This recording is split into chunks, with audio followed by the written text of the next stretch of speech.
to change your mind. To all the fans, the lifeblood of this beautiful game. And FlyQuest, bring us to Silver Scrapes.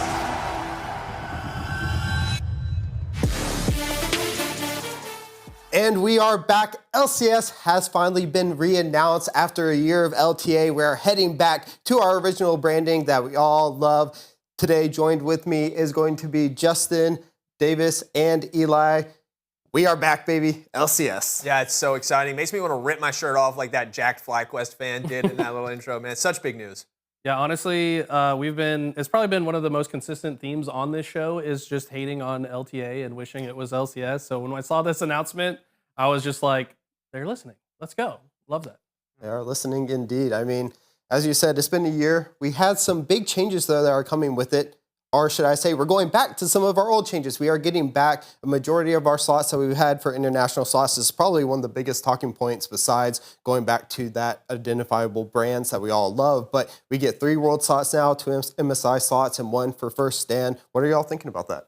Well, I'm happy about it, but I'm just kind of confused on what very generous Riot exec decided that they watched Shopify play and they thought this team deserves a guaranteed world spot. I don't really know if this season we had that level, but I do think this is a low season for the LCS, and with a new brand, the old brand returned, things could get back to their glory days. Yeah, and honestly, I mean, I think that the teams in America will get better if we also have a better format, because it can't just be a name change, in my opinion. It's got to be a bit more than that. We can't have all the weakest teams playing against each other and not see the good matchups, but a few times a year. Like, the American teams need better practice, which will come with a better format.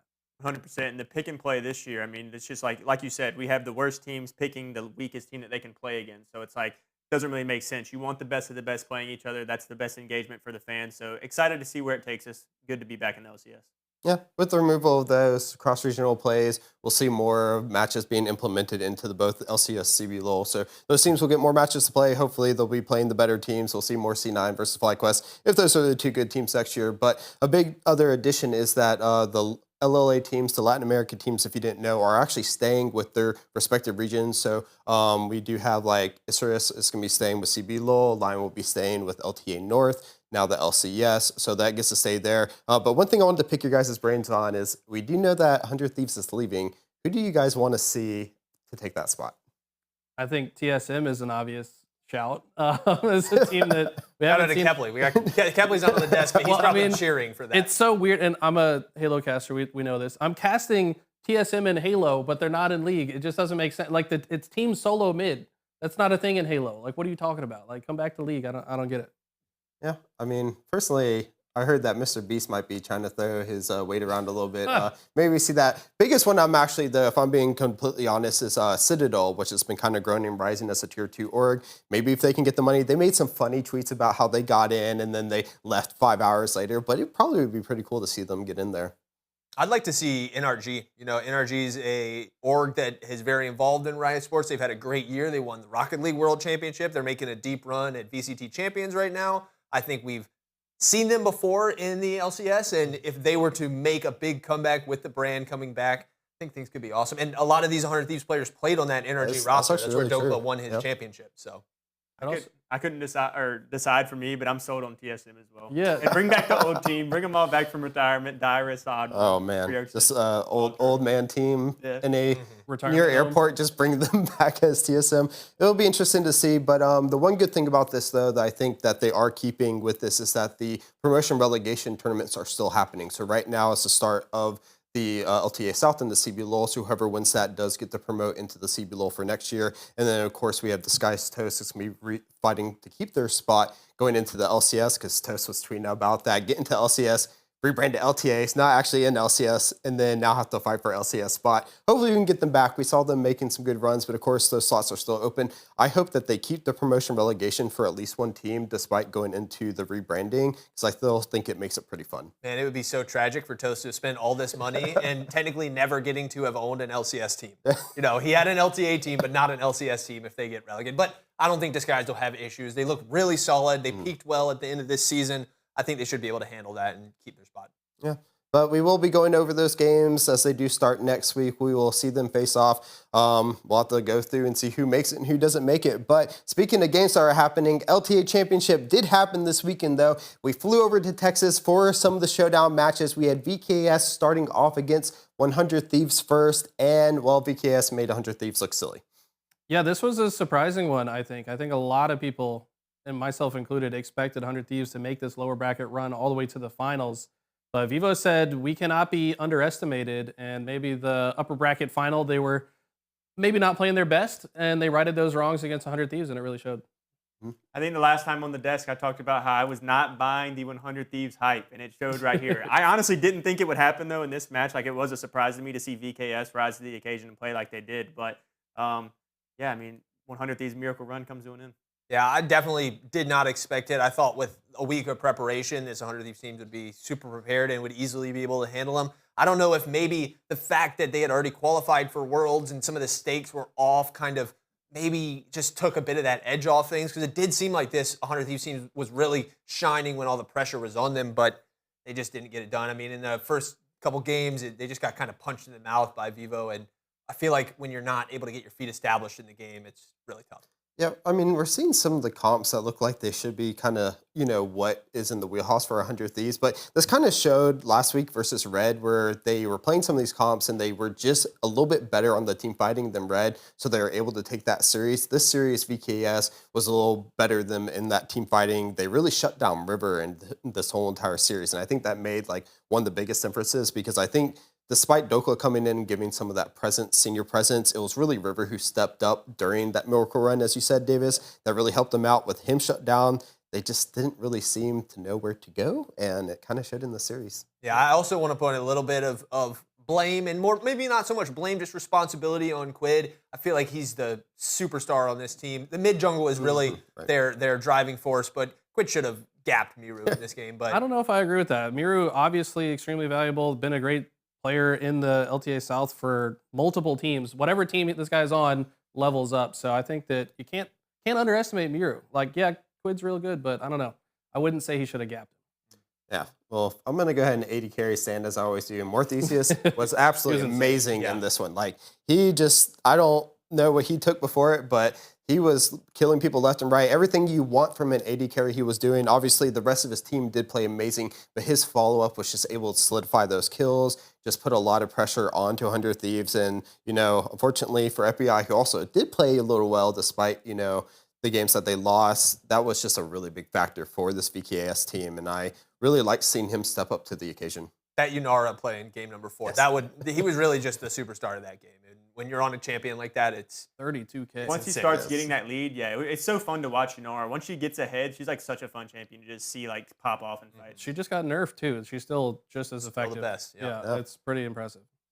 And it's, as we do, they move on, so they do get the rematch and face off versus a FlyQuest team that has Bwipo back. And, well, this time, though, it was a little bit closer. They got that one win, but FlyQuest, though, started off this series just where they left off, and it was almost like bullying, like Eli said in our Discord. Yeah, honestly, after game 2, I turned this off. I was just like, this is ugly. Like, VKS, they're not even putting up a fight. Clearly, I missed the 22-2 clapback that they had in game 3, but then it ultimately didn't amount to anything, and they still lost. But FlyQuest just looked like I said, they were bullying. They were doing anything they wanted. Off of a single team fight, they got maximum value out of it, and even just ended the game off of, like, they win team fight into Drake, into Baron, just slowly push the lane out. Like, there was never all 5 members of VKS alive for a period of time. They just kept killing the first spawner, and just eventually won the game. It was like VKS had no opportunity. Yeah, and for me, it was just a bot lane diff for this. Like, Masu and Busio, they just completely ran the bot lane in pretty much every game. Obviously, the game 3 where they lost, they didn't run that one. But in the games that FlyQuest won, they just took over, and he couldn't be stopped. Masu was just wreaking havoc. Yeah, I agree, and I give a lot of credit to Busio. That game 3 loss, I think, is actually part of the reason for that was they had him on Karma, which is not really a pick that can really affect the game. You're going to win lane and get tempo and stuff, but we don't get to see him really make plays and dictate the game like he was on Alistar and stuff. Yeah, you're saying Alisar. One I really liked was on the Leona when they're the bot side, and he's like baiting them out with like maybe 200 health, and he's like, "Come get me!" No, flashes back, gets a stun, runs out, and forces VKS to try to get him, allows his team to get kills. But let's talk about the Bard though. We know that he's probably one, if not the best Bard player in the West here right now. Whenever he gets this champion, despite whether or not it looks good in the draft, he just outplays everyone. One of my favorite moments was when he actually just used the Temper Fate ult to get onto Rise, kept Quid alive for a little bit longer, and just allowed his team to clean up some kills in the, I believe it was a Grub pit at the time, or the Herald pit. But I mean, I love it. Yeah, it's a great pick. It looks really good for him. I think if FlyQuest wins World, this should definitely be his pick for what skin he gets. And I think it combos well, like in this game with that top lane Urgot. It's a support that can roam halfway up to mid lane and still affect those top side fights. And when you're picking something like an Urgot and a Maokai, you want to fight around grubs and stuff. So it's a great pick. But everyone else doing well. Quad actually, just does his quad things, runs around the map, gets kills, puts pressure on. Bwipo, though, coming back in, obviously having that senior presence. I'm not sure if maybe those first two matches, they were maybe a little scared to play against him because they played against Gakos last time. They played really conservative. This time, though, not as conservative, but Bwipo will go in, make plays. Regardless if he lives or dies, though, he just has the aura on it that you could feel kind of in those first two. Yeah, 100%. It seemed like they were scared, and he just took control, especially on the Mbessa game right out the gate. Like, he was in control. He was like 5-1 within a couple first few minutes of the game. He just took over right from the start. And at that moment, that's where I kind of realized, like, yeah, FlyQuest is going to be too much to handle for these guys. I think it's really impressive. We talked earlier in the show about how the format has been so difficult, but FlyQuest has stayed on top of their game despite all that stuff. They stay top. They never make bad mistakes. They always beat the teams they're supposed to. Bwipo has this controversy, this suspension, and then comes right back in it with an amazing performance in finals.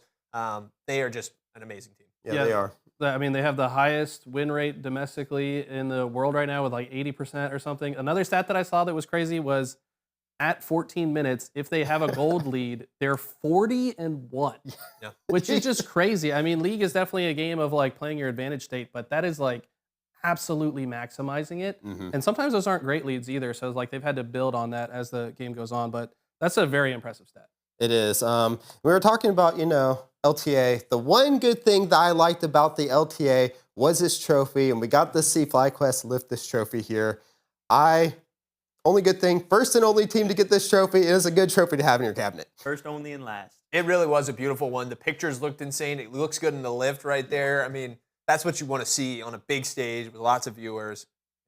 I wonder how much that thing's going to be worth in like, I don't know, 50 years. Probably a lot, right?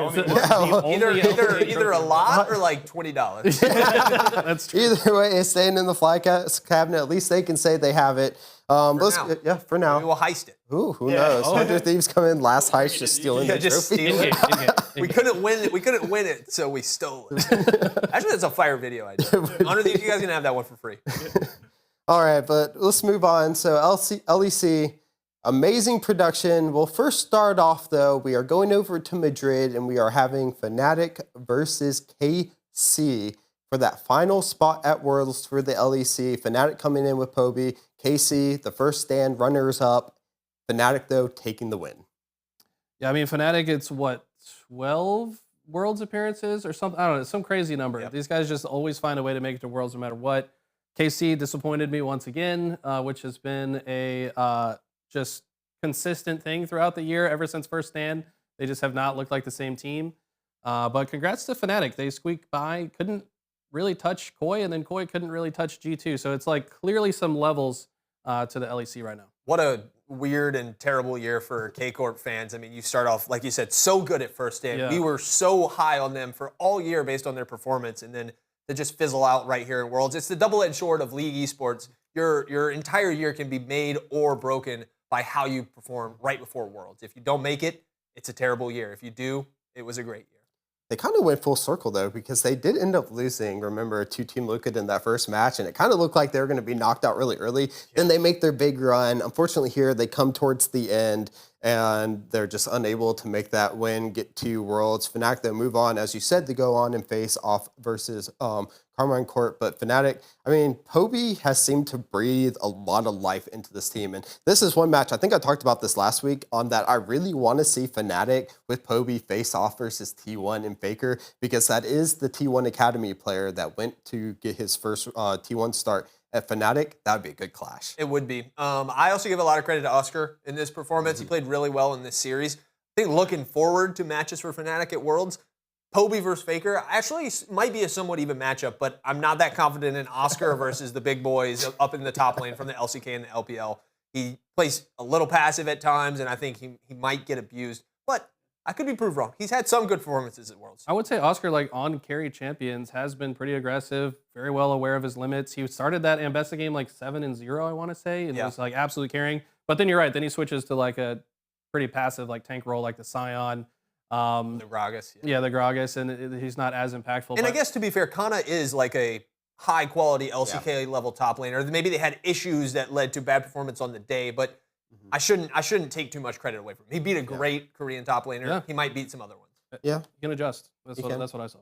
And then, as we said, though, Koi did end up facing Fnatic. Koi ends up winning versus Fnatic in that match. These are the hometown kids. They're in Madrid. You know, they have the crowd behind them. And this sets us up, though, for that match where we have G2 versus Koi here. I mean, and this was a really good one. But first, I want to talk about the LEC and their production value going into that opening ceremony. Absolutely looked amazing.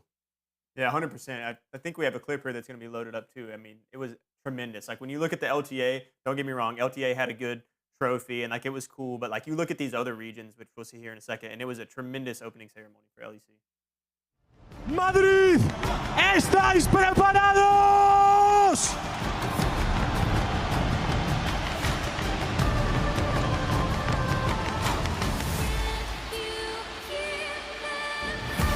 Vuestros finalistas ya están aquí. G2 Esports y Movistar Koi.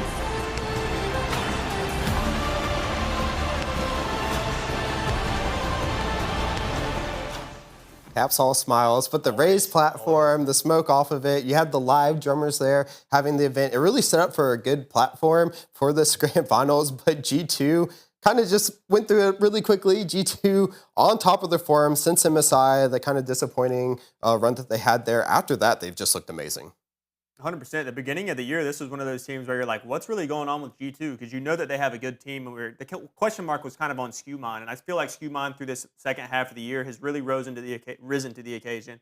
And yeah, G2, I mean, they're looking like the best team from LEC, and we'll see what they do at Worlds. Definitely.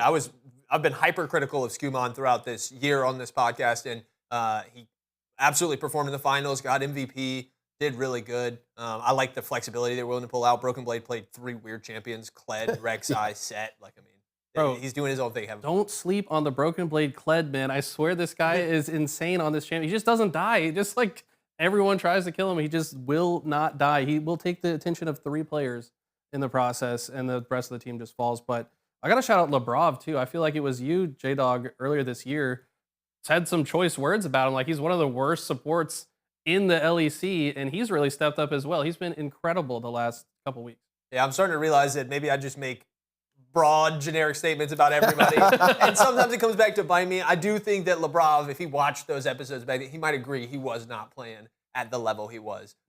So hopefully we'll just give him his flowers for his performance now, and we don't need to read it. Well, I think it's like you were saying. I mean, this team, when you looked at it on paper and you looked at what they should be doing as G2, like the kings of Europe, they should have been playing a lot better than they were. They should be playing like they are now at the end of the year. So, I mean, it was a big turnaround. It's good to see it. It kind of happens, like you were saying earlier, like with Fnatic and G2 now, them qualifying. It's the time of the year where the giants rise, and it's Worlds time. Yeah, it is. And I mean, Koi had some good games kind of up until that point. They really fell flat in this grand finals. I think only really JoJo coming out and performing as, what could be expected when you lose 3-0. But the rest of the team, we know they're not slouches, but this is really going to affect them going into Worlds when you have, a display like this. So we'll have to see how they do. Of course, they have a little bit of time before maybe boot camp a little bit in Korea right before, or sorry, China right before, and we'll see how they do. But right now, it is going to be a little worrisome for them going into this, especially off of that 3-0 loss. I thought the Spanish boys would have put up a better fight personally. So, but yeah, great trophy. This trophy is beautiful Yeah, too. it really is. I mean, and you have all the petals falling down, leaving into the Spirit Blossom a little bit more. Can linger on that just a little bit before Worlds. And you know, we don't have enough time to talk about this. This may be a subject we revisit later, but I was just thinking the LTA rebrand was so bad. They rebranded EU LCS to LEC and have done a great job. That trophy's been the same since they rebranded it. People have issues with the LEC, but it's not about the branding. So kudos to them. Great trophy, good rebrand. Good rebrand. Good job. Yeah. And good job, G2, for getting that first world seed. So they'll be looking good. But let's jump over to the LCK, where we finally had some of our remaining matches where Gen.G on the chopping block did make it to grand final.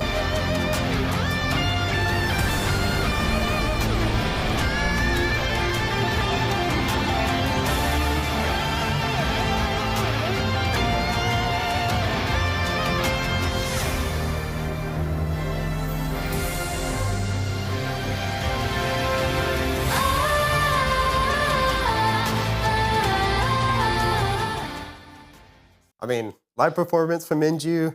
You have the whole AR. Obviously, you can't see that in the stadium, but it's pretty cool from the viewing perspective of watching it online.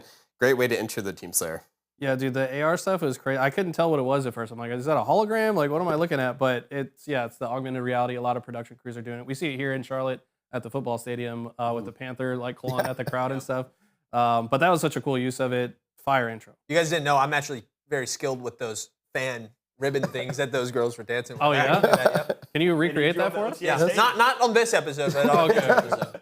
I look forward to that. We'll get this own episode for that. But jumping into these games, though, we did have HLE coming in already in that grand finals. Gen.G, of course, fighting the way for it. And then we saw pretty much what you saw in Split 3 or the rounds 4 through 5 or whatever you want to call them.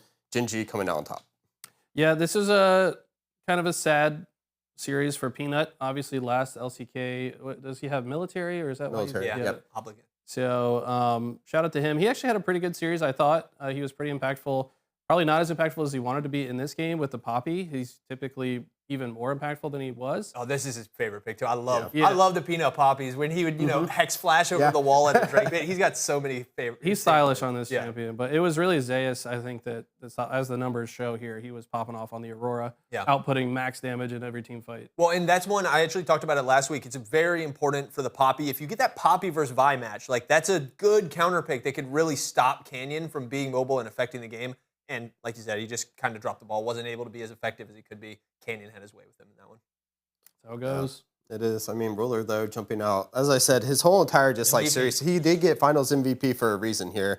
That game on the Ezreal, he was not missing cues off of that, and then kind of pulling out his inner Gumayushi on getting some of the objectives to help his team. But I mean, I also was looking at the bans, like as we a little bit saw up there, was they're banning out a lot of the Wukong, a lot of the strong engages from HLE because we know they like to be aggressive with some of their picks. I think it did a really good job for them, kind of forcing Hanwha into some of these picks here, though, that maybe they didn't feel as comfortable on. Game 3, though, we did finally get one win from HLE. They showed some life there. Yeah, they tried to go for a Ruler Ziggs down in the bot lane, and it didn't really work out. He played well in this game, but I think they were just missing some consistent damage. This was definitely Peanut's best game, too, on the Jarvan. 15 assists. He was just a part of every fight that mattered and getting his teammates ahead. Viper on the Smolder, though, what is that, 32,000? Yeah. He was going crazy. Big dog. His stacks were pretty impressive as well. The stacking pace that they had was just really good. And I mean, this is what you expect to see from HLE too. I mean, don't get me wrong, Gen.G's been a great team, but HLE a super good team too, and they have great names as well. So I would have been disappointed if it would have been a 3-0 from Gen.G because I really wanted Hanwha to be able to, arrive in the final and have their moment. As you said, it was Peanut's last moment to be an LCK champion. Obviously, he didn't get it, but he's been a tremendous player in the LCK. You can definitely count on Zeka and Zeus to pop off in at least one game in the series. It's far-fetched for them to win the thing and actually beat Gen.G, but these guys are crazy. That Silas game in Game 3 was insane from Zeka. It was. One other note, too, I guess this kind of ties in with production, but I liked the whole, trash talk segment they did leading into the series. I don't know if you guys saw that, but it's they're asking, they're kind of baiting the players to talk crap about the other team. But then when they're interviewing the other team, they're telling them the trash talk that was said. They're like, "Oh, he said that?" Like they're like kind of like sad about it. I don't know. I thought it was a fun segment, but it also kind of like my head as a competitor. Like I don't want the media to tell them what I'm saying about them. I don't know. I think the culture is just very different than America. I would be annoyed if I was an American participant in that same situation. So I don't know. Well, yeah, then you just don't get fist bumps after the game. At Yeah, that right. point. I mean, leading into Game 4, this was probably one of my more fun games to watch because we had Pyke and we had Blitzcrank on it. Yes. But Duro's Blitzcrank was just absolutely on point. I mean, we see a lot of Korean Blitzcranks come out, Curious as well, just hitting like those hooks that are just pixel perfect onto it. But this was a really good game. And then, of course, we had Choi on that patented Cassiopeia. Yeah, Cassiopeia. And he's hitting some amazing petrifying gazes. What a fun game. Yeah, this Cassio was really important for this game, too. If you look at what Hanwha's got, I mean, an Orin and a Skarner up in the top, someone's got to be able to chew through those big tanky boys. And it was going to be the Cassio. I mean, you know, Zaya's got some push through power, but you really need that Leandris. Yeah. It was really a battle of the bot for this one. I didn't get to see the draft for this one. How did this go? Did like Blitz and Pyke get picked last? Do you remember? Because it feels like if you pick those champions early, it's pretty easy to like counter pick them. So I'm curious if that happened. I can't remember quite the full draft for it. Usually in these games, you're right. Usually the support's a little left a little bit later. Mm-hmm. We might have seen like the Blitzcrank or Pyke picked a little bit earlier, and then they flex off of it a little bit more. It was the end of the first draft phase. Okay. So that makes sense. Yeah, Hanwha grabbed the Pyke, and then Gen.G counterpicked it with their last round, first of the first round. Okay. Last pick of the first round. That 280 carries in the last still a counter pick, just not at the very end. Yeah. Yep. Very similar champions. Obviously, I think Pyke has a lot more carry potential, but Blitz can be a bit more oppressive, shutting teams down or like having more of an impact in team fights. So, I don't know. I love watching Blitzcrank at a high level. It's one of the most fun champions to watch. I'm also excited to see him in 2XK up. I know, really good. Just got nerfed very heavily there. Hopefully they don't bring that to Summoner's Rift too. That's very true. But we're talking about good-looking trophies, a good-looking ceremony at the end here because we do have Gen.G once again being named another LCK champion here. And just that was a packed arena there, but they're lifting that up. Good for them. No head boinks on this one either. Heads are safe. That trophy does not look that heavy. It does not. Yeah, it's like made out of aluminum. I know. It looks like 3D printed. That's what I thought.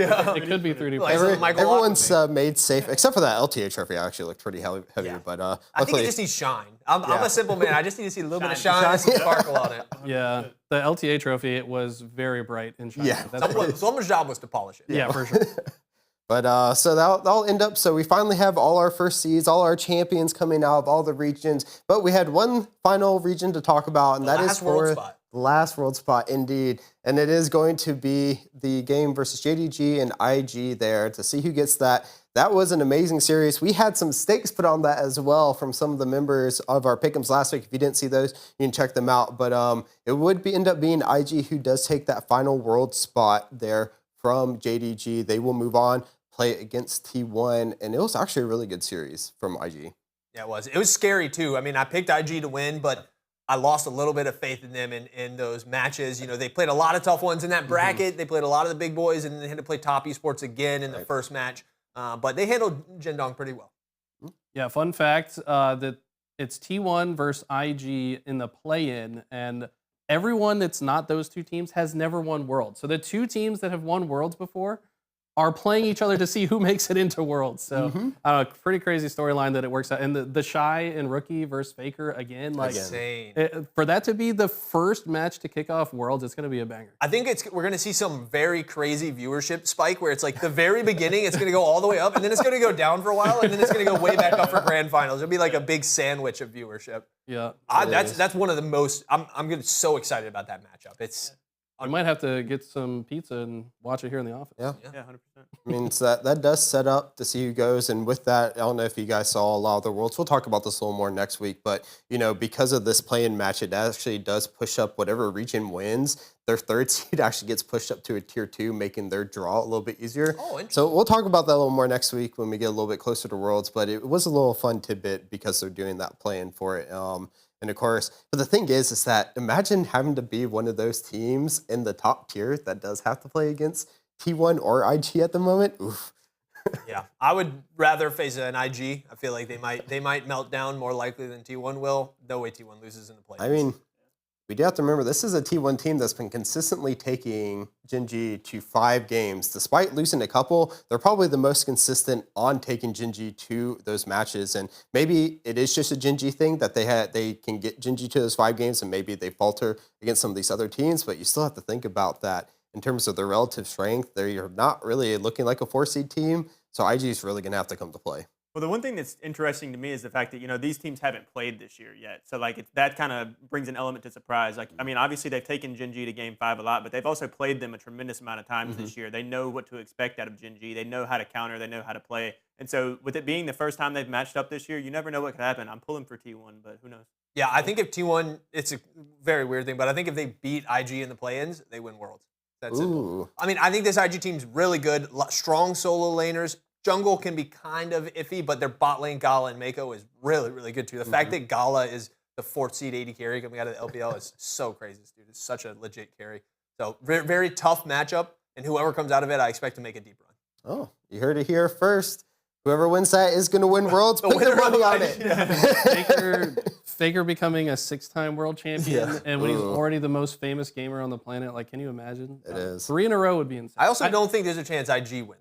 If IG wins this, they still lose a little bit later. But if T1 wins this, then they win Worlds. There we go. Yeah. All right. It's just crazy to think, like you said earlier, though, that those are the play-in teams. And then you have the new format change coming to LTA, and it's or LCS, sorry, now, and it's like you're going to have a team like Shopify who's guaranteed to be in the tournament, but you have T1 and IG playing each other to maybe get in. maybe they'll adjust Worlds format a little bit going into 2026. Yeah. Usually it depends on the amount of play-in teams. Because this is the first time we've ever had a play-ins like this where the 2 teams just play each other for the last. Usually it's multiple teams.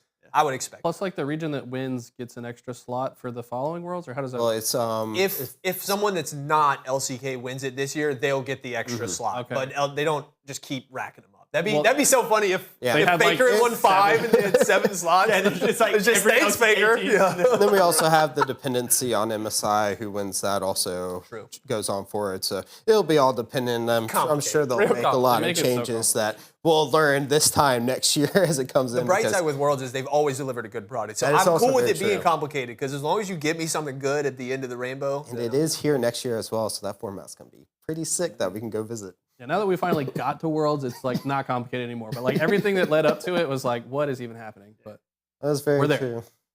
Speaking of complicated, not complicated stuff, we have brought some stuff in our feed that we'd like to share with everybody. We're going to go ahead and get some of those kicked off here. Yeah, so I'm going to start off. I'm going to bring mine back to the top of Around the League. We're going to talk about LTA.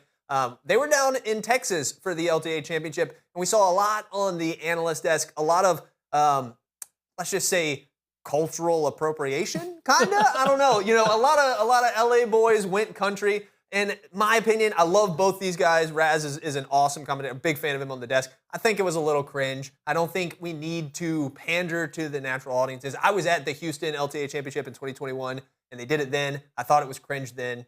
I think it's cringe now. How do you guys feel? Do you think this is this cringe? Is this just good-natured fun, and I'm being a little bit of a curmudgeon? You're being a curmudgeon. Okay. It's just a joke, man. You're in Texas to the Cowboys. I don't know. It's probably overdone for sure, but it's still just a fun thing. People do it at the Halo tournaments. We always have several Texas tournaments a year, and there's way more Cowboy hats walking around just because they're in Texas. See, my thing is, I think it was a little bit underdone, but not from the casters. I think the theme of the event should be tied into this. Just like you saw, the LCK, we had a tremendous festival and how all their theme was matched. It would make sense if the theme of the event was Western style. We're in Texas. Okay, casters are wearing cowboy hats, bolo ties. They should have a cowboy standoff for side selection where they quick draw. Then it would make sense, though. Why am I blanking on the character in the game with the shotgun with the 2 shots? Graves, yeah. They could have people dress up as Graves or have Graves stuff going. I don't know. There'd be a lot cigars of in the arena. A bunch of high noon skins. That would be sick. Yeah. So I actually feel so. You remember the video that they actually put out? I believe it was at the beginning of Split 3 that had the whole showdown, Western showdown between all the teams from LTA South, LTA North. They had people coming in. It was whole cowboy themed. Obviously, it looks like it was a little bit lost to everyone else here because I'm seeing blank looks from everyone. And I don't blame you because it wasn't a video that really sticks out. I just remember it because I watched it 500 times. Why, Chris? Why? Because I am the person who has to remember all the stuff for leagues. I had to engrave it in my mind somehow. That promotional and video that was the only one. You have to help them out with their numbers. Chris is there the on league Yeah, guy. no, you're right. You didn't know. Chris is keeping the LTA alive. But I think it was pretty much, I only felt like the only reason they did that, and when I saw it in the broadcast, was because they're trying to tie in that whole theme all together, trying to just make it, one seamless theme. But I'm pretty sure everyone forgot, just as you guys did, saying he came into it. Personally, I kind of wish that it was just more normalized, like you said. You don't have to play into it too much, or if they did, I kind of wish it was more of the last hurrah to the Spirit Blossom and theme that we saw the ending in the other regions as well. But hey, you're in Texas, might as well go big, right? Yeah, and I think I'm totally cool with it being for like the promotional videos for the players. I loved Dokla and the cowboy hat.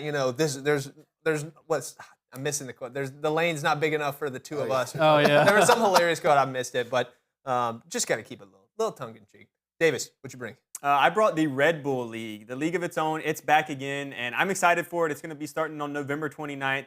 We get another show match from T1 and Los Ratones, so I think it's going to be a lot of fun. And I think it's really cool to have these type of events to build the hype. We were kind of talking earlier about the promotion and the relegation of teams, and I think this is a really good event to try to bring, branding and like just Different audiences. Yeah, different audiences to different leagues and have exposure for these teams that are kind of trying to make their way up into the top leagues. Yeah, this one also brings in KC, G2, and then one more Orga or something like that. Yeah. To it. And I remember when this first started, I believe it was only the 2 teams, right? Or 3 teams, KC, T1, and Los Ratones, I think, were the 3. More? I'm not sure. Yeah, and them adding more, I think, just shows the growing of this event. Obviously, K-Drill being also sponsored by RedBull and having this event can probably make it a lot of fun, but I like it. Well, I think they had a lot of success in their last one. It was in the last one they did, it was just Los Ratones and T1, and they like completely role swap T1 did for their matchup. So I think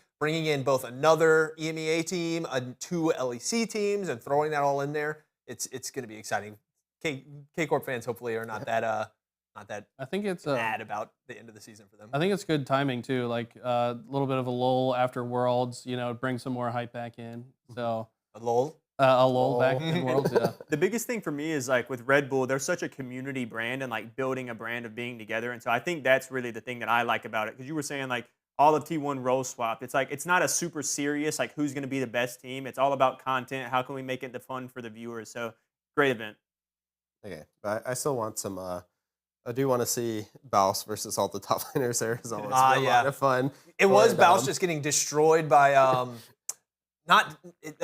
somebody's Teemo. All I know is someone. It wasn't because it was one of their subs. It was an academy player was playing top for them and just destroying Baus with Teemo. But then Bausy and Law, he goes down into the bot lane, solo kills Faker. You get the amazing clip that I don't even know. It's probably his sub alert. I do want to see Doran versus Baus. I think that'd be a lot of fun. But obviously, all these events are pretty fun. Mine though is going back to a little more the drama alert here. Pull it up. Bwipo being booed during his interview after them winning, when he got up on the mic a bit. He was booed when he was lifting the trophy, but he has a good response to it. And I think his response also afterwards, I don't have the clip of the post-game interview where they had both of the teams, but he did go and say that he's trying to grow. He realized what he said wasn't good, and that he's trying to grow from the experience, which is what we like to see out of these players.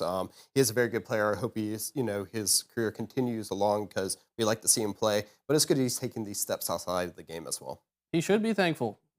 He said some pretty ignorant things, and people have been canceled for worse. Let's be real. True. So for him to still be able to play is a big thing, and I'm happy that he's got the self-awareness to say thank you to FlyQuest to even still be allowed to play, and also self-reflect and be like, yeah, maybe what I said was kind of stupid. Public cancellation aside, people have been canceled by Riot for less severe things than this. So I definitely think he escaped, luckily, with the punishment he got. I like the question. I also want to give a shout out to the reporter who asked that, because I don't know if there's any sort of communication between the teams and the reporter ahead of time, but if not, that's a tough question to ask somebody, but I think it was a question that needed to be asked.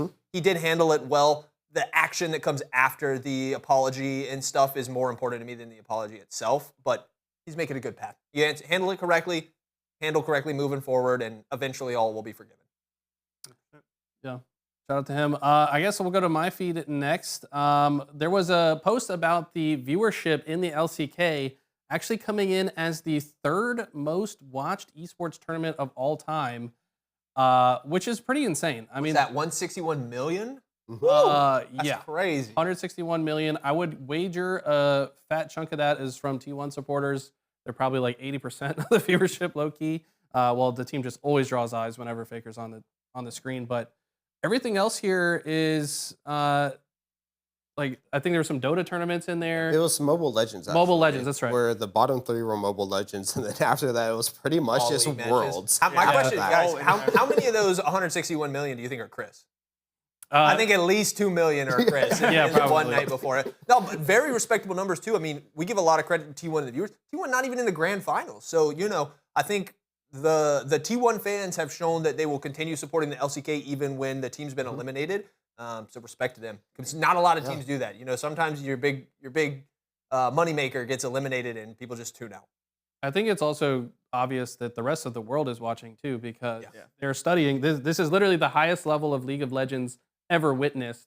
So I would assume a huge chunk of that is from the rest of the world. Well, there's only 52 million people in South Korea. So yeah, exactly. Definitely not just the South Koreans. And I guarantee you maybe only 10 to 15% watch League of that population. So, but shout out to them. It's a great product from both the production side. Obviously, the teams are insane. And it's only getting bigger. I think it's also a commentary on the fact that it's not League as a whole that's struggling. It's North American League, European League, Western League is struggling. Eastern League seems to be thriving, growing, and continuing to push the boundaries of what esports is possible. Yeah. And I think it's because, we'll get into this in a little bit. I don't know. For mine, I was going to say a little bit. I would like to. Obviously, we don't really have the best numbers to the Chinese sites that we get, so we're not really sure how that kind of competes into maybe a league for league. But obviously, a league itself getting viewership numbers like that is pretty insane. Because obviously, Worlds, much like any sporting event, the World Cup, Super Bowl, obviously brings in more eyes than usually you would see during the regular time. But for an actual league over the course of a year to get viewership numbers like that, absolutely insane. So we love to see it on how that's setting up. Now we just have to figure out how to make that happen here in the West a little bit more, how we can get the LCS viewership back up, because yes, it is back like we told earlier, but we're going to go ahead and move on here to one of our, wait. I forgot. We talked about it at the beginning. That's the thing I wanted to talk about. I think everybody's watching the LCK and everybody's watching the LPL because they are the best. And don't get me wrong, I'm happy that the LCS is back, but the only way that we're going to get the hype and the viewers back in the LCS is our players getting better. It's great that we have the brand back. People can attach to their things, but people aren't just going to sit here and watch teams that aren't going to be able to compete on an international level play all the time. They want to see the best of the best, and that's why they watch the LCK. That's why they watch the LPL. I mean, it's incomparable when you say the LTA finals was Bwipo versus Bwipo in the top lane. LCK finals, Zeus versus Keen. I mean, there's levels to this junk. Also, a little snippet, their actual content, even though I don't speak Korean, luckily they have translations, are actually really good. Like you said, like Eli was attesting to earlier, when they have like the back and forth bicker, they're showing the players what the trash talk is to each other. Maybe the players don't like it, but as a fan, it's just really fun to watch. So I love watching a lot of the content they put out. Wes needs to take a little bit of notes of that. But they also always make improvements. That trash talk thing was a meme of the LCK for so long. They would ask the players to trash talk, and typical Korean esports players, they're just too polite and too nice. And now they've got it systematically implemented. They're doing the trash talking. They're doing it all. They're figuring out ways to make it work. Yeah. Well, speaking of the Eastern Leagues and making progressions, we're going to go into our big story here, and that is ASI. The Asia Invitational here is now producing a tournament between Worlds where we get those teams that didn't quite make Worlds are going to be facing off against each other from the LPL, LPL, LCK, and LCP, which I think is really good. It gives us a little bit of time, but also gives the players a little bit more time to play as well. We finally got some of the matches up here, and we get off the rip, I believe it was JDG versus DK. That's going to be still a fire match. Weibo versus Gam should be good as well. I mean, this is just another example of why the East is better than the West. We just don't have something like this. How are the rest of the teams in America that didn't qualify for Worlds? They're literally just watching and sitting around. They have nothing to do. They're waiting for the roster mania to happen. They're not playing the game. It's every time something like this happens, other regions are getting further ahead of the LCS. And this is this is what I would expect teams that want to be doing better at Worlds to be doing. You need to get international experience for your teams that don't qualify to Worlds, that don't make deep runs. T1 hogs a world spot every single year. Some of these other teams need to get practice. And B&K might turn into a team like Hanwha if you give them experience. Let them play against LPL teams, LCP teams, and really get those reps in, I think, is a big step forward. Yeah, I think the biggest thing is, like you said, playing against other international teams or other leagues teams. Like when you're playing in the LCK and you never get to go to Worlds and you never get to go to MSI because it's always Gen.G and it's always T1. You never get that experience. You're just playing the same teams over and over again, and it's good to be able to see, okay, how can we match up against the LPL 5th seed, 6th seed, and just see, what level we're on, really. Yeah, I think it's a really good year to implement it as well because I believe this tournament is happening in China, if I remember correctly. And then as well as on top of that, all the teams are heading to China. So that means additional scrim partners for a little while, or maybe scrim partners that you could play. Like T1 definitely maybe gain some good reps out of, maybe DK or someone like that before they face off, but also IG as well. So that maybe can help them out a bit. But, this is, as you guys were saying, this is something I want to see implemented in for the West as well. Because for the West, we've always had NA versus EU, and that's always been one of the big driving points from these teams, and we don't get to see it as much anymore. And I think a tournament like this could really just hammer home, that rivalry to just kind of reignite it a little bit more as well. I mean, we lost the All-Star event, which was kind of like halfway to this. Yeah. Like it was a meme, and obviously we're doing 1v1s and stuff, but it was still a way that the two audiences and the two competitive pools could get together and interact.